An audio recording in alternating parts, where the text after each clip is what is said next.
గంధపు చెక్కల స్మగ్లింగ్ తో కర్ణాటక, తమిళనాడు రాష్ట్రాలను గడగడలాడించిన స్మగ్లర్ వీరప్పన్ గురించి దేశ ప్రజలకు పరిచయం అక్కర్లేదు. వీరప్పన్ మరణం తర్వాత ఆయన కుటుంబ సభ్యులు, అనుచరులు సమాజంలో చాలా రోజుల పాటు ఎన్నో అవమానాలు ఎదుర్కోవాల్సి వచ్చింది. వీరప్పన్ చనిపోయిన కొద్ది సంవత్సరాల పాటు అతడి కుటుంబం దాదాపు అజ్ఞాతంలో గడిపింది. అయితే తండ్రి వల్ల తనకు వచ్చిన చెడ్డ పేరును తుడిచిపెట్టేలా వీరప్పన్ కూతురు విద్యారాణి లాయర్గా, సామాజిక కార్యకర్తగా మారింది.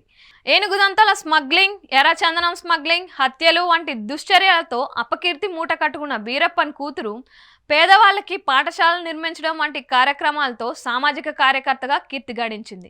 ఈ నేపథ్యంలో 2024 లోక్సభ ఎన్నికల్లో ఆమెకు ఎంపీ టికెట్ ఇవ్వాలని బీజేపీ అధిష్టానం నిర్ణయించిందని తెలుస్తోంది. అడ్వకేట్గా ప్రాక్టీస్ చేసిన విద్యారాణి ఆ తర్వాత సామాజిక కార్యకర్తగా, రాజకీయవేత్తగా మారారు.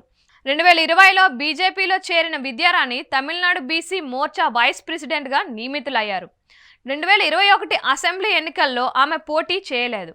ఈ క్రమంలోనే పార్టీకి ఆమె చేసిన సేవలను గుర్తించిన బీజేపీ అధిష్టానం 2024 ఎన్నికల్లో ఆమెకు ఎంపీ టికెట్ ఇచ్చే యోచనలో ఉన్నట్లుగా తెలుస్తోంది.